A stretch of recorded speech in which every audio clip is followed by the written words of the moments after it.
Assalomu alaykum. Men Hojiakbarning enagasiman. Hojiakbar 17 yoshda.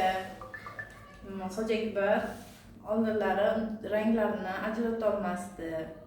Ham telefon, televizorga ko'p berilganligi uchun hech ham telefondan turmas edi. Hozir mana Zarifa opamga 10 kun qatnaganimiz natijasida bu ranglarni ajratyapti birinchi o'rinda.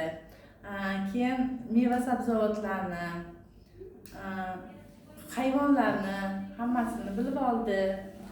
Effekti juda ham yaxshi bo'lyapti. Qo'l yuvishlarni, sakrashlarni o'rgandi, sakra olmasdi.